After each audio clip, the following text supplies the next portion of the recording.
Əl-Mücadilə, mübahisə edən qadın surəsi.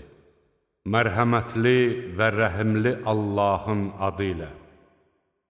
Əri barəsində səninlə mübahisə edən və Allaha şikayət edən qadının sözünü Allah eşitdi.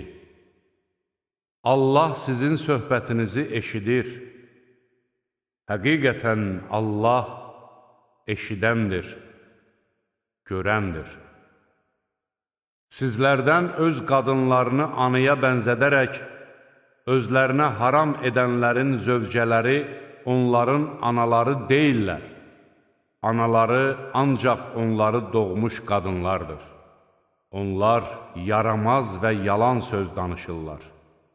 Şübhəsiz ki, Allah əfv edəndir, bağışlayandır.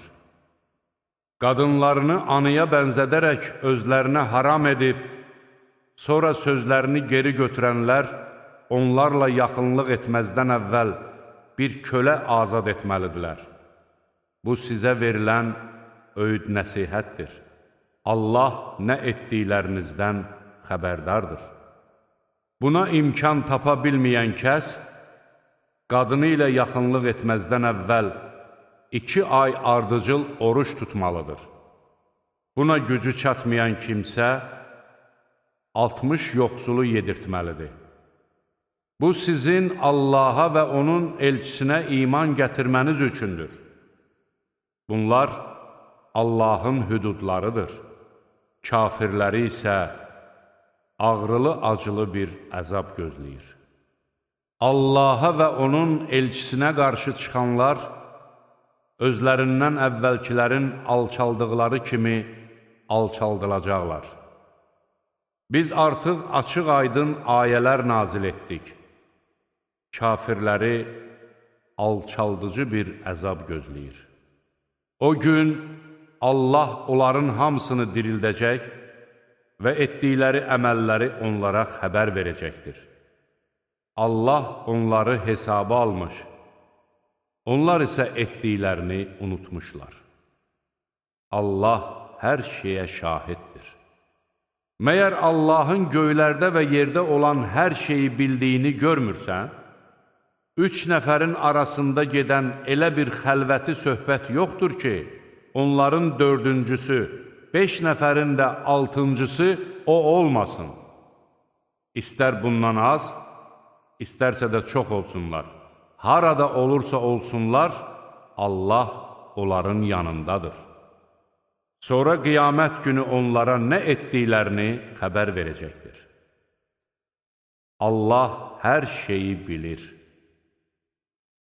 Gizli söhbət qadağan ediləndən sonra yenə də qadağan olunmuş əmələ qayıdıb günah, düşmənçilik və Peyğəmbərə qarşı çıxmaq barədə öz aralarında xısın-xısın danışanları görmədinmi? Onlar sənin yanına gəldikdə səni Allahın salamladığı kimi salamlamır və öz-özlərinə bəs niyə Allah bizi dediklərimizə görə cəzalandırmır deyirlər. Cəhənnəm onlara yetər. Onlar orada yanacaqlar. Ora necə də pis dönüş yeridir. Ey iman gətirənlər! Gizli danışdığınız zaman günah, düşmənçilik və Peyğəmbərə qarşı çıxmaq barədə danışmayın. Yaxşı işlər və Allahdan qorxmaq barədə danışın. Hüzuruna toplanılacağınız Allahdan qorxun. Gizli söhbətlər, iman gətirənləri kədərləndirməyə çalışan şeytandandır. Amma Allahın izni olmadıqca o, onlara heç bir zərər yetirə bilməz. Qoy möminlər Allaha təvəkkül etsinlər. Ey iman gətirənlər! Sizə məclislərdə yer verin deyildikdə yer verin ki, Allah da sizə geniş yer versin. Ha belə sizə qalxın deyildikdə qalxın ki, Allah da sizdən iman gətirənlərin və özlərinə elm verilmiş kimsələrin dərəcələrini ucaltsın. Allah nə etdiklərinizdən xəbərdardır. Ey iman gətirənlər!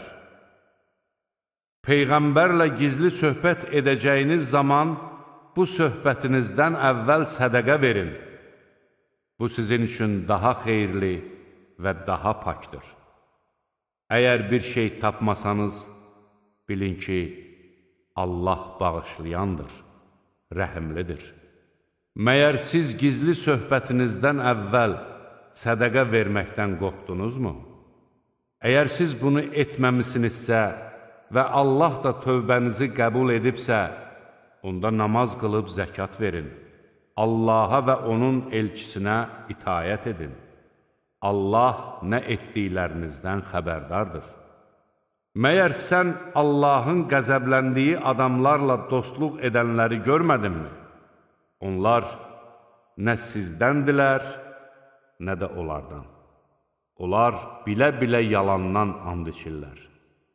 Allah onlar üçün şiddətli bir əzab hazırlamışdır.